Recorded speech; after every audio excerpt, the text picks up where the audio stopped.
እቺን 3 ቀን 2 ቀን ቲክቶክ ላይ አንድ ቫይራል የሆነ የዘርፌ ከበደ ኢንተርቪው አለ።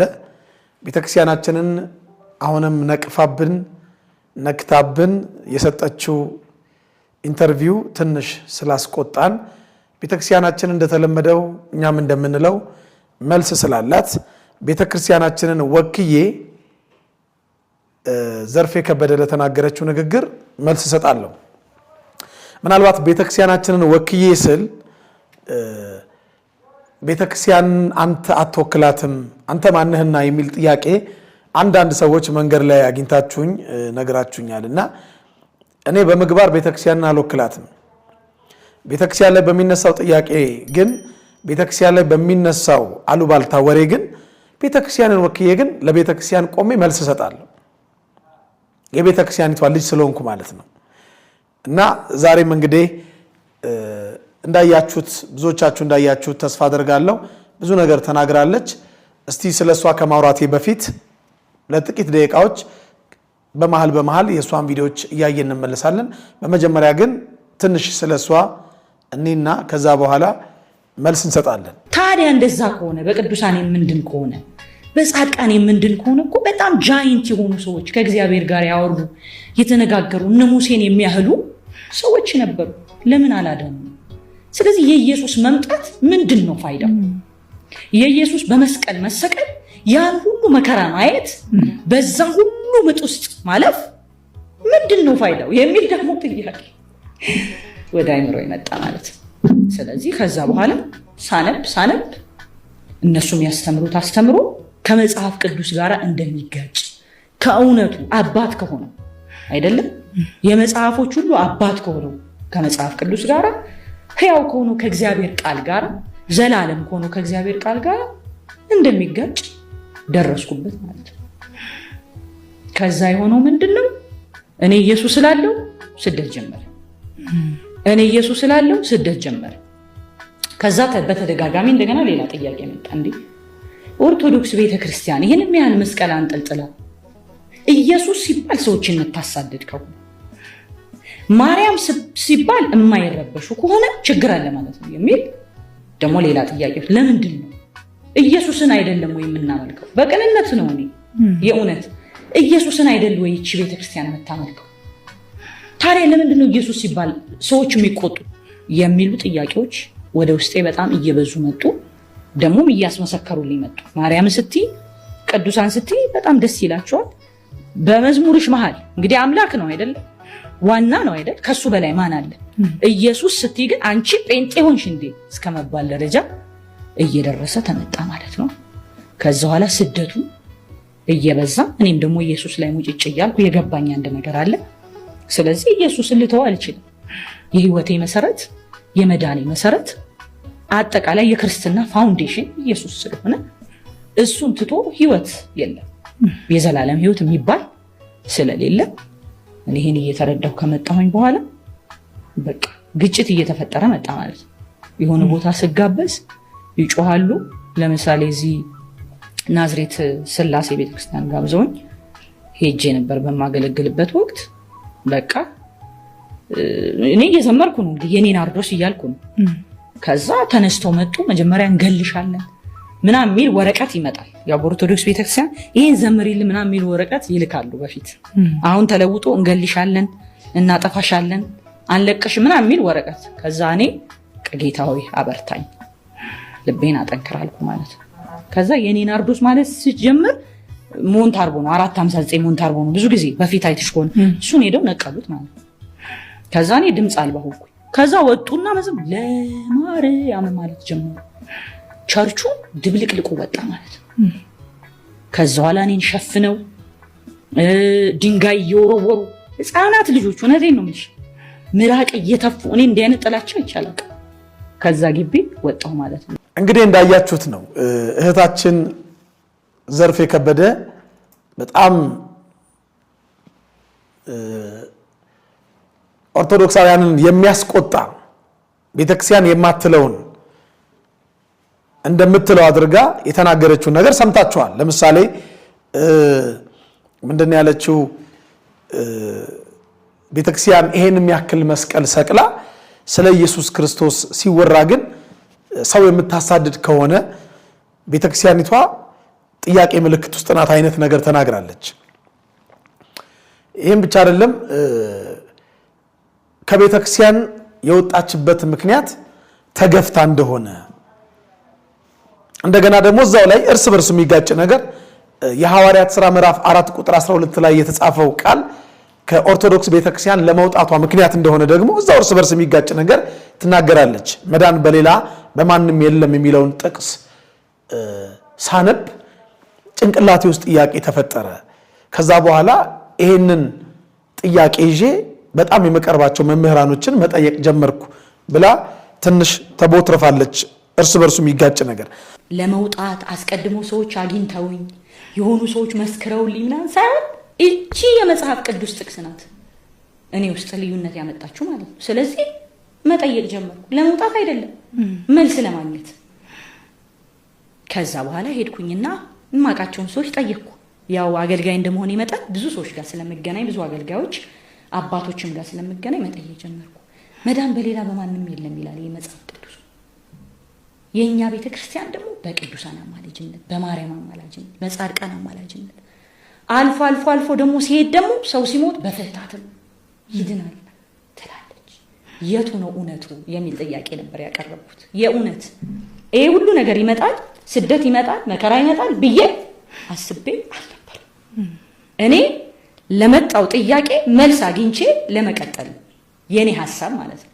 ለእያንዳንዱ እሷ ለሰጠችው ሐሳብ አስተያየት እኛ ደግሞ እንደተለመደው መጽሐፍ ቅዱሳዊ መልስ እንሰጣለን። ቅድስት ቤተክርስቲያናችን ሁልጊዜ ማንም አፉን ቢከፍትባት አፉን የምትዘጋው በስድብ ሳይሆን በእግዚአብሔር ቃል ነው። የእግዚአብሔርን ቃል ለነሱም ጽፋ እንዲህ ባለ መጽሐፍ ቅዱስ አሳትማ በምዕራፍና በቁጥር ከፋፍላ የሰጠችው ቅድስት ኦርቶዶክሳዊት ቤተክርስቲያን ስለሆነች ማለት ነው። ይሄን ብቻ አይደለም፣ ዛሬ በአደባባይ ስለሚናገሩትን ወንጌል ስለ ክርስትናም ቢሆን እናት ቤተክርስቲያን ነች ኢትዮጵያ ውስጥ ክርስትናን እንዲቆይ ያደረገችው። የእናት ቤተክርስቲያን ልጆች ናቸው። ደማቸውን አፍሰው ስጋቸውን ቆርሰው አጥንታቸውን ከስክሰው በየተራራው በየዋሻው ከነዋያተ ቅድሳቱ ከቅዱሳት መጻሕፍት ጋር ተቀብረው ክርስትናን ለዚች ሀገር ያቆዩት የኢትዮጵያ ኦርቶዶክሳዊ ተዋሕዶ ቤተክርስቲያን አማኝ አባቶች እንጂ የፕሮቴስታንት ወይም የሌላ እምነት ተቋም አባቶች እንዳልሆኑ አንቺም ህሊናሽም አንቺንም የሚያስተዳድሩ አለቆችሽ ያውቁታል። እንደዛ ባይሆን ኖሮ ሰሜን አፍሪካ ላይ እንደሆኑት አገሮች ኢትዮጵያ ውስጥም ከ85 ከ95% በላይ ክርስትና የሚባለው ጠፍቶ የሌላ እምነት ተከታይ ህዝብ ይኖራት ነበረ። የኛ አባቶች ግን ክርስትናን ጠብቀው አቆይተው እኛ ዘመን እንዲደርስ በማድረጋቸው ሊከበሩ እንጂ ሊወቀሱ ሊወደሱ እንጂ መጽሐፍ ቅዱስ ማያውቁ ተብለው ሊሰደቡ አይገባቸውም ነበር። ለማንኛውም ይሄን የሚያክል መስቀል ሰቅላ ያልሻት ቅድስት ኦርቶዶክሳዊት ቤተክርስቲያናችን አንቺ እንደምትያት ኢየሱስ ሲባል የሚከፋት ሳይሆን ኢየሱስ ክርስቶስን በቃልም በተግባርም የምትሰብክ ቤተክርስቲያን ስለሆነች ልክ ነሽ። ትልቅዬ መስቀል ጉልላቷ ላይ ትሰቅላለች። ለምን? መሰረቷም ጉልላቷም የሚሰብከው ኢየሱስ ኢየሱስ ክርስቶስ ክርስቶስ ስለሆነ ማለት ነው። ኢየሱስ ክርስቶስን ባትሰብክ ኖሮ ጉልላቷ ላይ መስቀል አታደርግም ነበር። ኢየሱስ ክርስቶስን ባትሰብክ ኖሮ ኢየሱስ ክርስቶስን ባታመልክ ኖሮ አባቶቻችን ካህናት እጃቸው ላይ መስቀል አይዙም ነበር። ምእመናን ወደ ቤተክርስቲያን ሲገቡ መስቀለኛ አያማትቡም ነበር። ኢየሱስ ክርስቶስን ባትሰብክ ኖሮ ቅድስት ኦርቶዶክሳዊት ተዋሕዶ ቤተክርስቲያናችን የሚፈተተው ዕለት ዕለት ቅዳሴ ላይ የኢየሱስ ክርስቶስ ነፍስ የተለየው መለኮት የተዋሃደው ቅዱስ ሥጋና ክቡር ደም ባልሆነ ነበር። አንቺ እንዳልሽው ከኢየሱስ ክርስቶስ የሚበልጥብን ቅዱስ የሚበልጥብን ሐዋርያ የምትበልጥብን ድንግል ማርያም ብትኖር ኖሮ እዛ ሰቀሉት ያልሽው ጉልላቱ ላይ የምንሰቅለው መስቀሉን ሳይሆን የነሱን ምልክት ነበረ። ግን አይደለም፣ ሊሆንም አይችልም፣ ሆኖም አያውቅም። እንዲሆንም አንፈልግም፣ አንሰብክምም። አሁንም የተናገርሻቸው ንግግሮች በአጠቃላይ አላዋቂነትሽን፣ ቤተክርስቲያንን ሳታውቂያት ቤተክርስቲያንን ታገለግሊያት እንደነበረ ያሳብቅብሽ ይሆናል እንጂ ቤተክርስቲያን ኢየሱስ ክርስቶስ ሲባል አይከፋትም። ኢየሱስ ክርስቶስ ሲባል የሚከፋት ኦርቶዶክሳዊት ቤተክርስቲያን የለችም። ምናልባት ከተናገርሻቸው ንግግሮች ውስጥ አንዳንዶቹ በጣም የሚገርመኝ በጣም የሚደንቀኝ ኢየሱስን ወደድኩ ስል ድንጋይ መጣ ብለሽ ቃል በቃል ተናግረሻል። ኢየሱስን ስለወደድሽ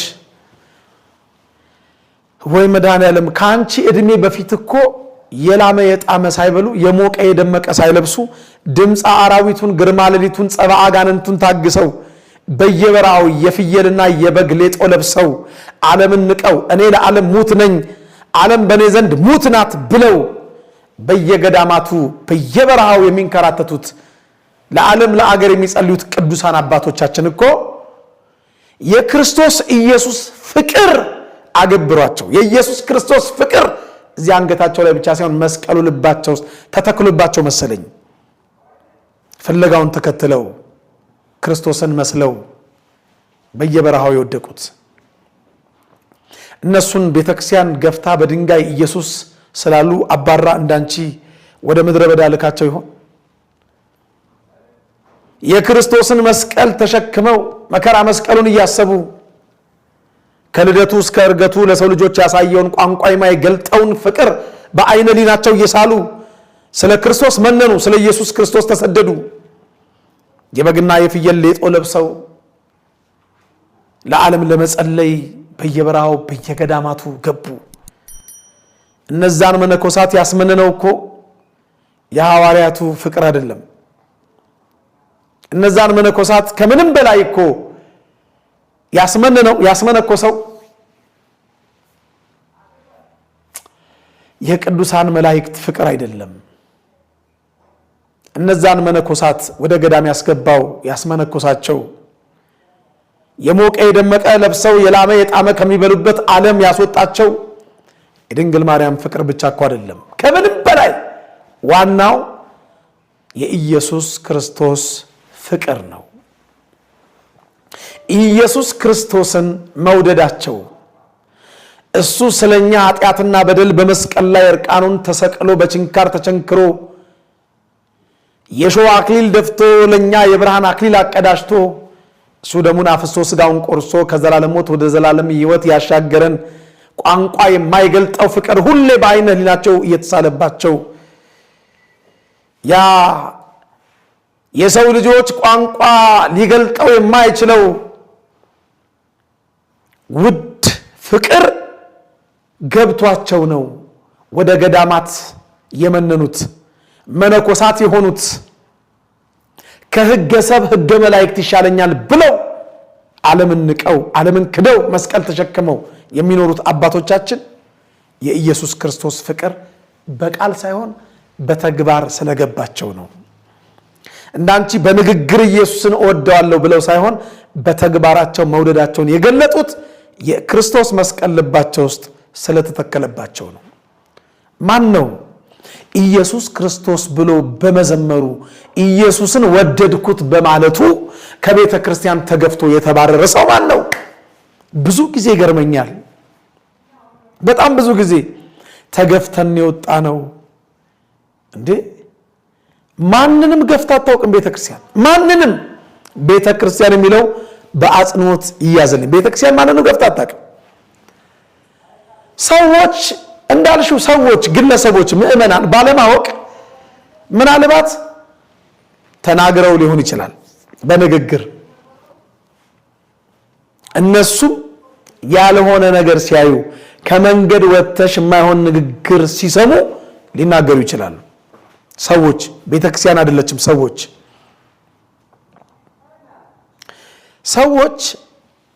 ምናልባት አንቺም እንዳልሽው ሊጠሉሽ ይችላሉ። ሊጠሉሽ ይችል ይሆናል። በምግባርሽ ኢየሱስ ብለሽ በመዘመርሽ አይደለም። ከኔ ጋር ብዙ ቦታ አብረን አገልግለናል።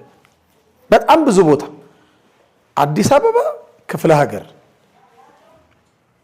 በግል እንኳን ታዋቂ ሳትሆኝ የመጀመሪያውን ካሴትሽን ካወጣሽ በኋላ ታውቂያለሽ ደረጀ ዘወይንዬ ላንቺ ምን አይነት ውለታ እንደዋለልሽ ታውቂያለሽ። በየክፍለ ሀገሩ ይዞሽ ይዞር ነበር እንድታገለጊ እንድትማሪ። ከኔ ጋርም በግል ይዤሽ ይሄድ ነበር አንዳንድ ቦታ ታስታውሽ እንደሆነ ማለት ነው። ቪዲዮም ስላለ ማለት ነው። ኢየሱስ ክርስቶስ ብለሽ ዘምረሽ የገፋችሽ ቤተክርስቲያን እንደሌለች 100,000,000% እርግጠኛ ነኝ። 100,000,000% ስለምንተዋወቅ። ነገር ግን የምትውያቸው አገልጋዮች አንዳንዶቹ እነንትና ታውቂያቸዋለሽ፣ እነንትና የሚያስተምሩሽን ትምህርት ያው ሰው የበላውን አይደለም የሚያገሳው። የሚያስተምሩሽን ትምህርት አንዳንድ ምእመናንን ስትመክሪ፣ አንዳንድ ምእመናን ፊት ስታወሪ ያንን ቃል ይይዙና ከዛ በኋላ አይ ዘርፌ የምትናገረው ነገር አልጣመንም፣ አልጣፈጠንም፣ እንዲህ ማለት ጀምራለች እያሉ ያሙሽ ነበር። እውነቱን ስንነጋገር ማለት ነው። እኔም ጆሮ ውስጥ የገቡ ነገሮች ያኔ ስለነበሩ ማለት ነው። በዚያ ምክንያት ምናልባት በግል ሲያገኙሽ ሊናገሩሽ ይችሉ ይሆናል። በግል ሲያገኙሽ እንጂ ቤተክርስቲያን በራፍ ላይ አውደ ምህረቱ ላይ ቆመሽ እየዘመርሽ የኔ ናርዶስ እያልኩ ስዘምር ናዝሬት ስላሴ ነው ያልሽው። ሞንታርቦውን 495 ሞንታርቦ ገመዱን ነቀሉብኝ፣ ምራቃቸውን ተፉብኝ በድንጋይ። የትኛው ደፋር ምእመን ነው አገልጋይ ላይ ድንጋይ ቤተ መቅደስ ውስጥ የሚወረውረው? አረ ውሸትም ሲዋሽ እያስመሰልሽ ነው። እንደው እያስመሰልሽ ዋሺ። አብረን እኮ ነበርን፣ ብዙ ዓመት አብረን ነበር። ቢያንስ ውሸት ሲዋሽ እንደው አስመስሎ ሲሆን ጥሩ ነው። እንደው አስመስሎ ማለት ነው። ገመድ ተነቀለ። ከዛ በኋላ ለማርያም እያሉ ዘመሩ። በድንጋይ ምናምን ምራቅ ተፉብኝ። ኧረ ተይ፣ ቤተክርስቲያንን በዚህ ልክ የሚደፍር ምእመን አለ? ከአንቺ ጋር የፈለገ አይነት ጸብ ቢኖረው እንኳን ከአጥር ግቢ ስትወጪ አረጉት ብትይ ምናልባት ትንሽ ያሳምን ይሆናል። በፍጹም አያረጉትም። ኢየሱስ ብዬ ስዘምር ቤተ ክርስቲያኒቱ ገፋችኝ ካልሽ ተሳስተሻል። አሁንም ደግመዋለሁ። ሰዎች ሊሉ ይችላል፣ እነትዬ ባጋዥ ሊሉሽ ይችላሉ፣ እነትዬ አስናቁ ሊሉሽ ይችላሉ፣ እነትዬ አየሉ ሊሉሽ ይችላሉ እንጂ ቤተክርስቲያን አትልሽም። እና አባባ ንጋቱ ሊሉሽ ይችላሉ እንጂ ቤተክርስቲያን አትልሽም። እነ ወንድም እንትና ሊሉሽ ይችላሉ፣ እነ እህት እንትና ሊሉሽ ይችላሉ እንጂ ቤተክርስቲያን ኢየሱስ ስላልሽ አትገፋሽም፣ አትጥልሽም፣ ድንጋይ አንስታ አትወረውርብሽም። ለምን? የቤተክርስቲያን ጉልላቷም መሰረቷም ኢየሱስ ስለሆነ። እንዴ ግለሰቦች አሉ ማለት ቤተክርስቲያን አለች ማለት አይደለም። እስቲ አንድ ጥያቄ ልጠይቅሽ። ለምሳሌ አቡነ ገብርኤል አስኬማ ያደረጉ የቤተክርስቲያን ትልቅ ሹመት የተሾሙ ድንግል ማርያም ቤዛዊተ ዓለም አትባልም አሉ በአደባባይ። የዛሬ ዓመት አካባቢ የስቅለት ዕለት እሳቸው ቤዛዊተ ዓለም አትባልም ስላሉ፣ ቤዛ ኢየሱስ ብቻ ነው ስላሉ እኛ እኮ በቃ ሰው እንደዚህ ያለ ብለን ከቤተክርስቲያን አልወጣን። ሰው ብቻ ሳይሆን ጳጳስ እንደዚህ ያለ ብለን እኮ አልወጣን። ወይም ደግሞ ቤዛዊተ ዓለም አትባልም ብለን የእሳቸውን ንግግር እንደ ገደል ማሚቱ እኮ አስተጋብተን አልተናገርንም። ቤተክርስቲያንን ስለምናውቃት ከአባቶቻችን እግር ስር ቁጭ ብለን ስለተማርን መልስን የሰጠ ነው። እንኳን ድንግል ማርያም ሙሴም ቤዛ ተብሏል ብለን ቤዛ ማለት ምትክ ማለት እንደሆነ መጽሐፍ ቅዱሳዊ መረጃና ማስረጃ አስቀምጠን መልስን የሰጠ ነው እንጂ አይ አባገሌ ብለዋል ብለን ሃይማኖት አልቀየርንም፣ አመለካከት አልቀየርንም። እንኳን ሃይማኖት አመለካከት አልቀየርንም። እንኳን ከኦርቶዶክሳዊ ተዋሕዶ ቅድስት ቤተክርስቲያናችን ልንወጣ ይቅርና ከዛም በፊት እሳቸው ያንን ንግግር ሲናገሩ ከነበረበት በፊት የነበረው አመለካከት እምነታችን ለሰከንድ አልተቀየረም። ለምን? ያን የተናገሩት አቡነ ገብርኤል እንጂ ኦርቶዶክስ ቤተክርስቲያን ስላልሆነች። ሰውና ቤተክርስቲያንን እየለየን። አቡነ በርናባስም ስለ ምልጃ ብዙ ነገር የቀባጠሩት አለ። አይ አቡነ በርናባስ ኢየሱስን አማላጅ ብለዋል ብለን ሃይማኖት አልቀየርንም፣ አመለካከት አልቀየርንም። መጽሐፍ ምን ይላል ነው ያልነው። ቤተክርስቲያን ምን ትላለች ነው ያልነው። ስለዚህ ቤተክርስቲያን ምን አለች ብትኖሮ ቤተክርስቲያን ኢየሱስ ስላልሽ አትገፋሽም፣ አልገፋችሽም፣ ልትገፋሽም አትችልም፣ ወደፊትም ማንንም አትገፋም። ለምን? ቤተክርስቲያን ተልእኮዋ ምን ሆኖ ወንጌል መስበክ እኮ ነው። ወንጌል እኮ የምስራች ቃል ነው። የምስራቹ ቃል የሚያወራው ስለ አምላካችን፣ ስለ ጌታችን፣ ስለ መድኃኒታችን ስለ ኢየሱስ ክርስቶስ ነው። እንዴ መድኃኔዓለም ብላ እኮ ቤተክርስቲያን የሰየመችው አማኑኤል ብላ፣ ኢየሱስ ብላ፣ ባለወልድ ብላ ቤተክርስቲያን እኮ ነች። ኢየሱስን የምትገፋ ቤተክርስቲያን ኢየሱስ ክርስቶስ የተሰቀለበትን መስቀል ጉልላቷ ላይ አታደርግም ነበር። ኢየሱስ ብሎ የሚዘምር ዘማሪ የምትገፋ ቤተክርስቲያን አባቶቻችን ካህናት እጅ ላይ መስቀል እንዲኖር አታደርግም ነበር። በነገራችን ላይ ቤተክርስቲያን ኢየሱስ ብሎ ለሚሰብክና ኢየሱስ ብሎ ለሚዘምር ቦታ የላትም። ድንጋይ ነው መልሷ ላልሽው ማለት ነው። እኔ ቤተክርስቲያንን ከ25 ዓመት በላይ አገልግያታለሁ።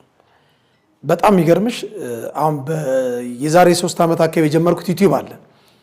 እዛ ዩቲዩብ ላይ ያለማጋነን ወደ 159 ወደ 160 ስብከቶች አሉ። ከ159 ከ160 ስብከቶች ስለ ኢየሱስ ክርስቶስ ብቻ እስከ ክፍል 6 ያስተማርኩበት ኢየሱስ ፈራጅ ወይስ አማላጅ በሚል ሌላ ደግሞ ከ40 በላይ ስብከቶች ከ160 ከ40 በላይ ስብከቶች ከግማሽ በላይ ስለ ኢየሱስ ክርስቶስ የሰበኩት ስብከት አለ። ግቢና እዩ። ግን ቤተክርስቲያን አልገፋችኝም። ቤተክርስቲያን እንዴት አድርጋ ነው ኢየሱስ ክርስቶስ ለሚል ሰባኪ ወይ ዘማሪ እንደው የመግፋት ነገር የምታመጣው? በጣም በጣም በቃ የሚያበሳጭ ነገር የተናገርሽው እንዴ። እኛ ህይወታችን በሙሉ በኢየሱስ ክርስቶስ ታሪክ ዙሪያ የሚያውጠነጥን ታሪክ ነው ያለን። እንዴ እስቲ አንድ ጥያቄ ልጠይቅሽ። ከአንድ ወር በፊት ማን ተወለደ ብለን ነው ገና ወይም የልደት በዓልን ያከበር ነው? እንዴ ጥር 10 ማን ተጠመቀ ብለን ነው? ላስታውስሽ፣ የቅርቡን ነው ማስታውስሽ። ዛሬ የጀመርነውን ጾም ማን ጾመው ብለን ነው? አብይ ጾም ብለን የጀመርነው ማን ጾመው ብለን ነው? ኢየሱስ ክርስቶስ። ስለዚህ ቤተክርስቲያን ኢየሱስ ክርስቶስ ለሚሉ ሰባኪዎችና ዘማሪዎች ትልቅ ስፍራና ቦታ አላት እንጂ ገፊ አይደለችም። ያልሽውና እየሆነ ያለው ወይም የሆነው ነገር የማይገናኝ ነገር ነው። አይገናኝም። እኛ ቤተ ክርስቲያናችን ኢየሱስ ክርስቶስን ትሰብካለች። ሌላው ለመውጣቴ ምክንያቱ የሐዋርያት ሥራ ምዕራፍ 4 ቁጥር 12 ላይ ያለው ቃል ነው ብለሻል። መዳን በሌላ በማንም የለም የሚለው ቃል ነው። እሱን ሳነብ ብለሻል። በነገራችን ላይ ይሄ ቃል ስለምን እንደተጻፈ እንኳን አታውቂም። 100% እርግጠኛ ሆኜ ነው የምነግርሽ። ማን እንደተናገረው ራሱ አታውቂም። ዝም ብለሽ የሰማሽውን ብቻ ነገር ይዘሽ አፍሽ እንዳመጣልሽ እንደምታወሪ እርግጠኛ ስለሆንኩ ማለት ነው። ብዙ ሰዎች ይሄን ቃል ሲናገሩ ትሰማለሁ። የሐዋርያት ሥራ ምዕራፍ 4 ቁጥር 12 ላይ ያለውን ኃይለ ቃል እስቲ ከፍ ብለን እንመልከት። ይሄን ቃል የተናገረው ቅዱስ ጴጥሮስ ነው። ይሄ ቃል የተነገረበት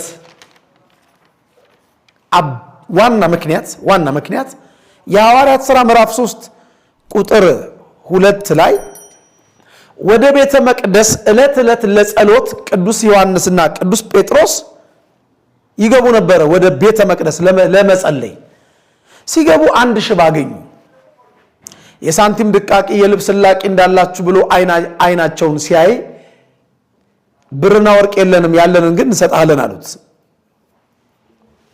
ይህንንም ብሎ ጴጥሮስም ከዮሐንስ ጋር ትኩር ብሎ ወደሱ ተመልክተው ወደኛ ተመልከት አሉት። ወደኛ መንበር ተመልከት አሉት። ሐዋርያት ያላቸው ብርና ወርቅ ሳይሆን ኢየሱስ ክርስቶስ ስለሆነ ከዚያም እነርሱ አንድ ነገር ይጥሉልኛል ብሎ ሲጠብቅ በናዝሬቱ በኢየሱስ ክርስቶስ ስም ተነስና ተመላለስ አሉት። ቁርጭምጭሚቱ ጸና፣ ወገቡ ቀጥ አለ፣ ቀና። ከነሱ ጋር እግዚአብሔርን ሊያመሰግን ወደ ቤተ መቅደስ ገባ ይላል። ታሪኩ ይሄ ነው። ይሄንን ሰው እንዴት እንደፈወሱት በምንና በማን ስልጣን ይህን እንዳደረጉ ሲጠይቋቸው መንፈስ ቅዱስ ተሞልቶ ቅዱስ ጴጥሮስ እንዲህ አላቸው፣ ስለተደረገው መልካም ስራ፣ ለድውዩ ስለተፈጸመው መልካም ስራ በምንና በማን እንደዳነ ብንመረምር እናንተ በሰቀላችሁት እግዚአብሔርም ከሙታን ባስነሳው በናዝሬቱ በኢየሱስ ክርስቶስ ስም ይህ ደና ሆኖ በፊታችሁ ቆሟል ብሎ ቅዱስ ጴጥሮስ ተናገረ። ከዛስ እናንተ የናቃችሁት እናንተ ግንበኞች ነን ያላችሁት የናቃችሁት ድንጋይ የማዕዘን ራስ ሆነ። መዳን በሌላ በማንም የለም እንድንበት ዘንድ ከሰማይ በታች የተሰጠ ስም ለሰዎች ይህ ነው አሉ። ይህ ነው አሉ። ቤተክርስቲያንም አይደለም ስጋዊው ፈውስ መንፈሳዊ ፈውሳችንም የተከናወነው መዳናችን የተፈጸመው በኢየሱስ ክርስቶስ ብቻ ነው። በሊቀ ነቢያት በሙሴ ወይ ደግሞ በመላእክት ነው አላለችም ብላ አታውቅም። በድንግል ማርያም ነው ብላ አታውቅም። በኢየሱስ ክርስቶስ ነው። ከዘላለም ሞት ወደ ዘላለም ሕይወት የተሻገር ነው። ከጨለማ ወደሚደነቅ ብርሃን የወጣ ነው። ከሲኦል ወደ ገነት የተሻገር ነው በኢየሱስ ክርስቶስ ሞት ነው። እሱ ሞቶ ሞታችንን ለዘላለም ዋጠልን። ሞት ሆይ መውጊያ የታለ? ሞት ሆይ ድል መንሳት የታለ ብለን የሰበክነው ክርስቶስ ኢየሱስ ሞቶ ሞታችንን ለዘላለም ከዋጠልንና ሕይወቱን ከሰጠን በኋላ ነው። ይሄን አንቺም ኦርቶዶክስ ቤተክርስቲያን ውስጥ እያለሽ በስፋትና በጥልቀት ሲሰበክ እንደነበረ ሳይዋሽ ህሊናሽ ይመሰክራል። አንደበትሽ ላይ መሰክር ይችላል፣ ህሊናሽ ግን ይመሰክራል። እርግጠኛው ነኝ ነው የምነግርሽ። ስለ ኢየሱስ ክርስቶስ ቤተክርስቲያናችን ስታስተምር፣ ስለ ኢየሱስ ክርስቶስ የዘላለም ሕይወት ሰጪነት ስትሰብክ ጆሮሽም ልብሽም ሰምተዋል።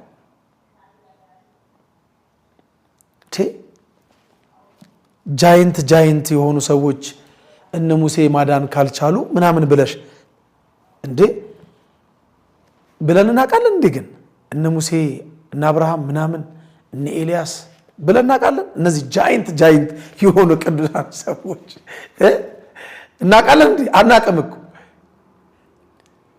እነሱ ራሱ የዳኑት በኢየሱስ ክርስቶስ ነው ብለን ነው የምንሰብከው እኛ። አሁን ያልሻቸው ቅዱሳን የብሉይ ኪዳንም የአዲስ ኪዳንም ጃይንት የሆኑት ቅዱሳንም የዳኑት ምንም እንኳን በሲኦል ልዩ ጥበቃ ቢኖርላቸው ከሲኦል ወደ ገነት የተሻገሩት የተዘጋችው ገነት የተከፈተችው በኢየሱስ ክርስቶስ ደም መፍሰስ ነው። ደም ሳይፈስ ስርየት ስለሌለ እንኳን እነ ሙሴ አዳኑን ወይም ደግሞ ቅዱሳን ከዘላለም ሞት አዳኑን ብለን ልንሰብክ ይቅርና አረ እነሱም የዳኑት በኢየሱስ ክርስቶስ ደም መፍሰስ ነው ብለን ነው የምንሰብከው። ይሄ የቤተ ክርስቲያን ሰው አስተምረው ብለን አናውቅም። አዎ ቅዱሳን በመልጃቸው ያስታርቁናል እንላለን። ድንግል ማርያም ሲባል አይከፋቸውም። ስለ ድንግል ማርያም ስለ ቅዱሳን ሲዘመር አይደብራቸውም፣ አይከፋቸውም፣ ደስ ይላቸዋል። ኢየሱስ ሲባል ግን ኧረ ተይ ትንሽም ቢሆን አብረን ነበር። ትንሽ ዓመትም ቢሆን ከሁላችሁም ጋር አብረን ነበር። ስታወሩ አብረውን የነበሩ አገልጋዮች ይታዘቡናል እያላችሁም ትንሽ እንደው ብታፍሩ ትንሽ ጥሩ ነው። አለን፣ በህይወት አለን፣ አልሞትንም። ብዙዎቻችን አለን፣ አልሞትንም። የሞተ አገልጋይ የለም። አብረዋችሁ ሲያገለግሉ ከነበሩት ውስጥ አለን እንዴ? አዎ ቤተክርስቲያናችን በቅዱሳን ምልጃ ታምናለች።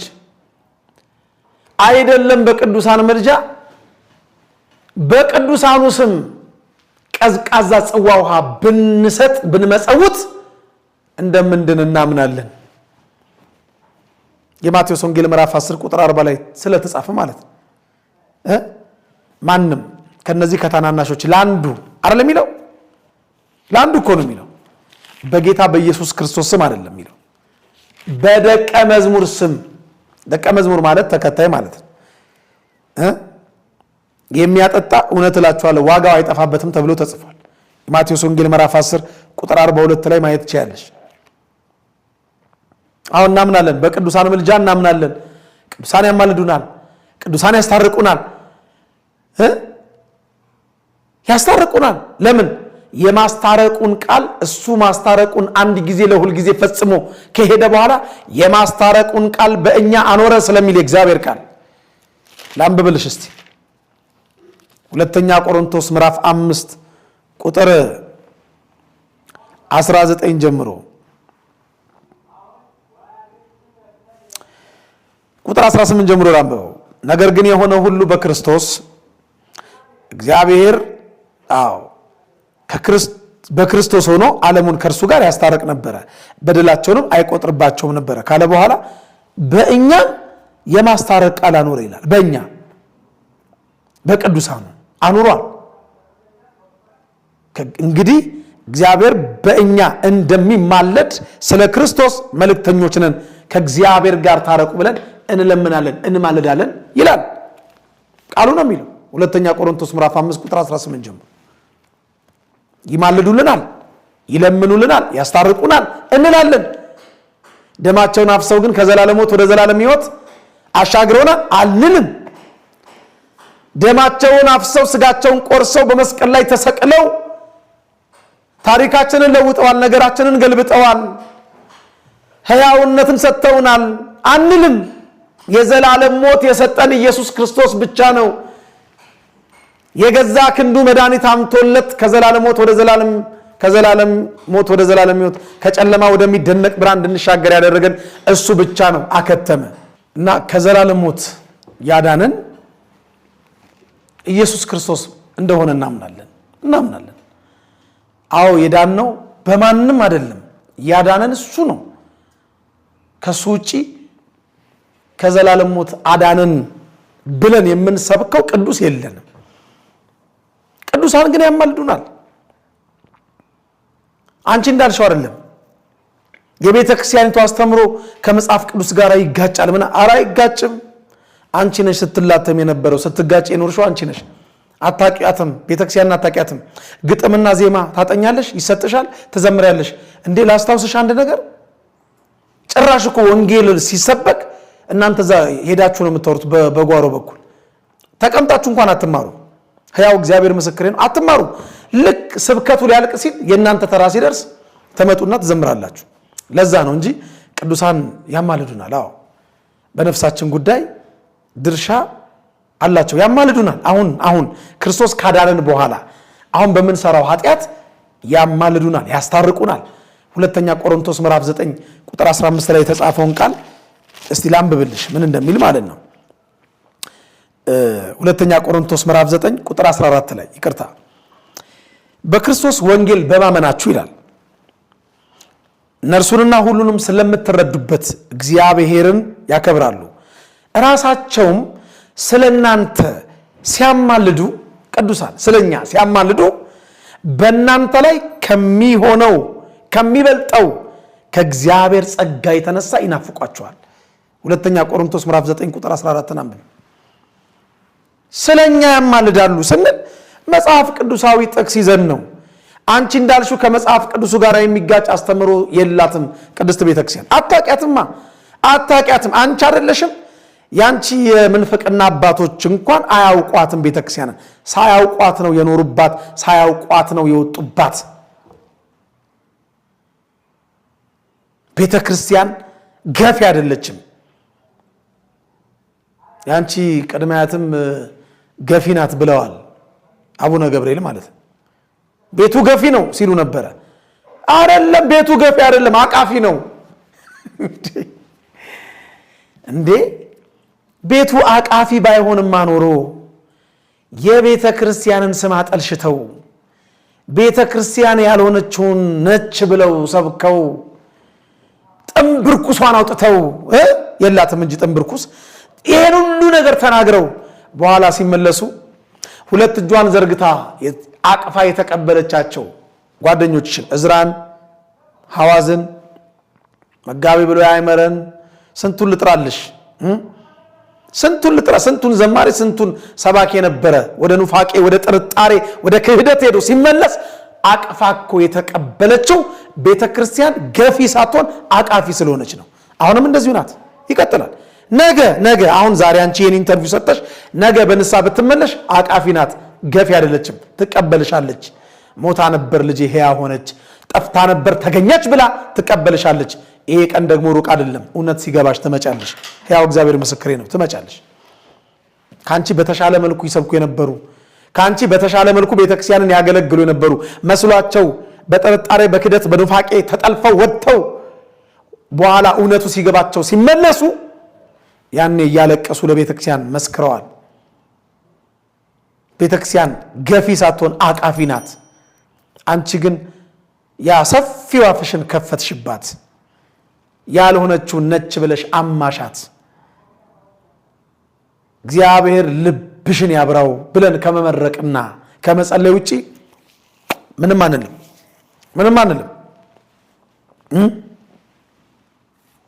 መቼም ቤተክርስቲያናችን ስትነካ ሁሌ እየወጣን መልስ የምንሰጠው ቤተክርስቲያን መጽሐፍ ቅዱሳዊ መልስ ስላላት ነው። እኛ ስንነካ ምንም አንልም። እኛ እንደፈለጋችሁ በሉ። ግለሰብ ሲነካ ምንም። ቤተክርስቲያንን ግን አትንኳት። ያልሆነችውን ነች አትበሏት። ቤተክርስቲያን ላይ አፍሽን ስትከፍቺ የከፈትሽውን አፍ በእግዚአብሔር ቃል የሚዘጉ ደግሞ ልጆች አሏት፣ ምርጥ ልጆች አሏት፣ ዋጋ ከፍሎ የሚያገለግሉላት አሏት። ቤተክርስቲያን መካን ሆና አታውቅም። የወላድ መካን አይደለችም። ልጆች አሏት፣ ከማንም ምንም የማይፈልጉ በነፍሳቸው ተወራርደው የሚያገለግሉ አሉ። ታውቂያቸዋለሽ። አንቺም አበል እንኳን ማንቀበል ታውቂያቸዋለሽ። ታቂናለሽ ልበል ታቂናለሽ። በነፃ ሳይሆን እየከፈልን እንደምንዋጋም ታቂናለሽ። እየከፈል ካለን ላይ እየከፈል ቤተክርስቲያናችንን አትንኪብን። ቤተክርስቲያናችን ያልሆነችውን ያልነበረችውን ነበረች ብለሽ አትቦጭቂያት። ጆሮ ያለው ይስማ። ቤተክርስቲያን አቃፊ እንጂ ገፊ አይደለችም። አንዴ ገፋችን ትያለሽ፣ አንዴ መዳን በሌላ በማንም የለም የሚለው ጥቅስን ያስወጣኝ ትያለሽ። እርስ በርሱ የሚጋጭ ነገር እኮ ነው የምትናገሪው። ራሱ አይምሮሽን ዲያብሎስ ስለሰረቀው ማለት ነው። እርስ በርሱ የሚጋጭ ምዕመናን፣ ይህንን መልእክት የምታዳምጡ እባካችሁ መውጣት እንኳን ካለባችሁ ከኦርቶዶክስ ተዋሕዶ ቤተክርስቲያን እባካችሁ አንድ ነገር ብቻ ልንገራችሁ። መጀመሪያ እወቋት። ኦርቶዶክሳዊ ተዋሕዶ ቤተክርስቲያንን እወቋት። ስርዓተ እምነቷን መሰረተ እምነቷን ተማሩ። ወንጌል ነው መዓዛዋ ወይስ አይደለም የሚለውን መርምሩ። ሁሉን ፈትኑ፣ ሁሉን መርምሩ፣ መልካም የሆነውን ያዙ ይላል የእግዚአብሔር ቃል። ይላል እንድንመረምር የእግዚአብሔር ቃል ስልጣን ሰጥቶናል። ሁሉን ፈትኑ፣ መርምሩ፣ መልካም የሆነውን ደግሞ ያዙ። ከመልካም እንዳንጎድል እኔንም እናንተንም እግዚአብሔር ይርዳን። ቅዱስ ጳውሎስ ለተሰሎንቄ ምእመናን በጻፈው መልእክቱ አንደኛ ተሰሎንቄ ምዕራፍ 5 ቁጥር 19 እንዲህ ይላል፣ መንፈስን አታጥፉ፣ ትንቢትን አትናቁ፣ ሁሉን ፈትኑ፣ መርምሩ፣ መልካም የሆነውን ያዙ፣ ከማናቸውም አይነት ክፉ ነገር ራቁ ይላል እግዚአብሔር ቃል። መርምሩ። የመጨረሻው ዘመን ዋዜማ ላይ ነው ያለነው። ብዙዎች ከሃይማኖት የሚወጡበት፣ ትንቢት የሚፈጸምበት፣ ምሳሌ የሚደርስበት ዘመን ላይ ነው ያለነው። አይደለሽም አንቺ ግጥምና ዜማ አጥንተሽ የበላሽውን ከምታገሺ አንዲት ዘማሪ ይቅርና በጵጵስናም ደረጃ ካሉት ኑፋቄ ካንደበታቸው መንጭቶ ሲነገር አይገርመንም፣ አንደመምም፣ አንደነቅም። እጃችንን ባፋችን ጭነን ወይ ጉድ አንልም። አስቀድሞ ተነግሮናል። አስቀድሞ ተጽፎልናል። የማቴዎስ ወንጌል ምዕራፍ 24 ቁጥር 3 ጀምሮ አንብቡት ቤታችሁ። የመምጣትና የዓለም መጨረሻው ምልክቱ ምንድን ነው ሲባል ጌታ ኢየሱስ የተናገረው ነገር አለ። የተመረጡትን እንኳን እስኪያስት ድረስ ዲያብሎስ ታላላቅና ድንቅ ምልክት እንደሚያሳይ ተጽፏል። አይገርምም? ማንም ይውጣ፣ እኛ ግን በጸናውና በተደላደለው የሃይማኖት መሰረት ላይ ተተክለን ስለቆምን ስር ሰደን ስላደግን ከሃይማኖት አንወጣም። ማይተባችንን አንበጥስም። ቤተክርስቲያን ላይ አፋችንን አናላቀቅም። በድፍረት የቤተክርስቲያናችንን ያልሆነ ነገር ነው ብለን አንናገርም። ያልሆነ ነገር የሌለ ነገር ገፊ ናት፣ አባራሪ ናት፣ ኢየሱስ ሲባል ድንጋይ ወርዋሪ ናት። ኧረ ተይ ልጆች አሏት፣ እንዲህ ስትናገር ኧረ የሚሉ ልጆች አሏት። አለን። ለማንኛውም እግዚአብሔር ልብሽን ያብራው፣ ወደ ቀደሞ ሃይማኖትሽ ይመልስሽ፣ እውነትን ይግለጽልሽ። አሜን። እመለስበታለሁ በሌላ ጊዜ። አብይ ጾም ዛሬ ተጀምሯል። ስለ ጾሙ ትንሽ መናገር ስላለብኝ ጾማችንን ዛሬ ጀምረናል። እግዚአብሔር የበረከት ጾም ያደርግልን፣ ኃጢአታችን የሚሰረይበት ጾም ያደርግልን። እግዚአብሔር የልቦናችንን መሻት ከኃጢአት በቀር የሚፈጽምበት ጾም ያደርግልን።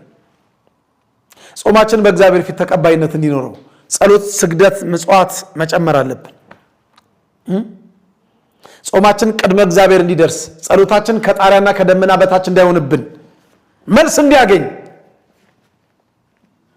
ለተወሰነ ሰዓት፣ ለተወሰነ ቀን፣ ለተወሰነ ወር ከጥሉላት ምግብ ብቻ መከልከልና መራቅ ሳይሆን እግዚአብሔር የሚቀበለው አይነት ጾም እንዲሆን፣ ደስ የሚሰኝበት ጾም እንዲሆን እውነተኛ ጾምን ጾም፣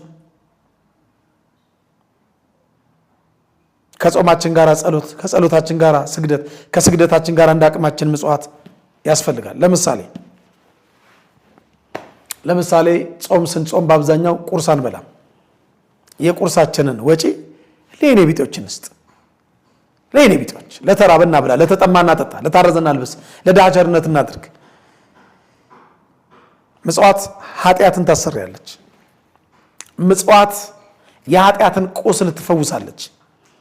ጌታ ኢየሱስ ክርስቶስ በመንግስቱ በመጣ ጊዜ በቀኙ የሚቆሙትን የበጎቹን ነገር በቀኙ ለምን እንዴት እንደቆሙ ሲናገር ከተናገራቸው 7 ቃላተ ምጽአት ውስጥ በዛ የሚሉት ምጽዋት ናቸው። ተርቤ ያበልተኛል፣ ግባ፣ ምጽዋት ነው።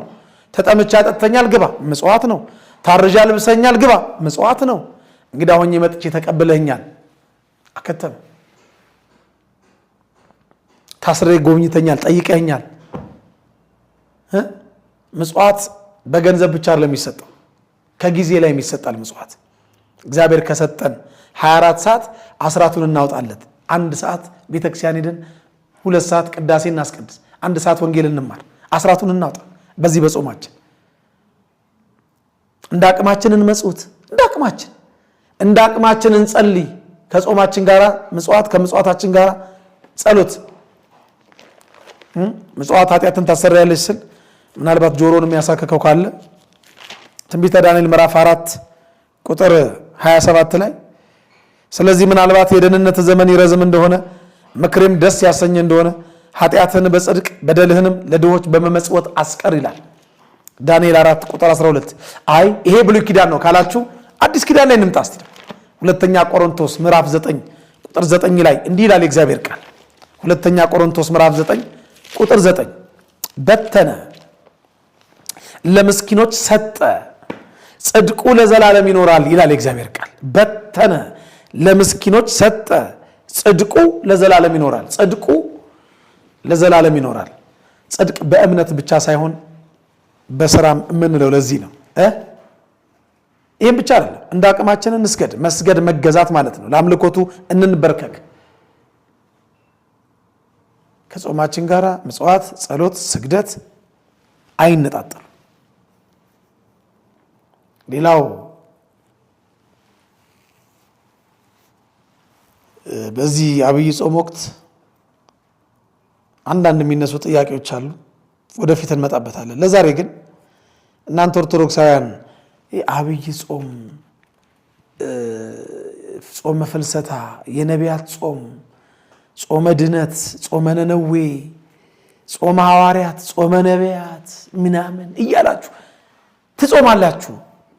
ቃሉ ግን የሚለው በስውር ጾም ነው የሚለው ምናምን የጾም ቀን የሚባል የለም ትላላችሁ። ኧረ አለ አለ የጾም ወራት የጾም ቀን የሚባል አለ። እሺ ወገኖች አናውቅም ከሆነ ያስማማል፣ አናውቅም ያስማማል። የለም በደፈናው ግን ትንሽ ይከብዳል። ትንቢተ ኤርምያስ ምዕራፍ 36 ቁጥር 6 ከአፌም የጻፍከውን የእግዚአብሔርን ቃል በጾም ቀን በእግዚአብሔር ቤት በሕዝቡ ጆሮ አንብብ ይላል። በምን ቀን? በጾም ቀን።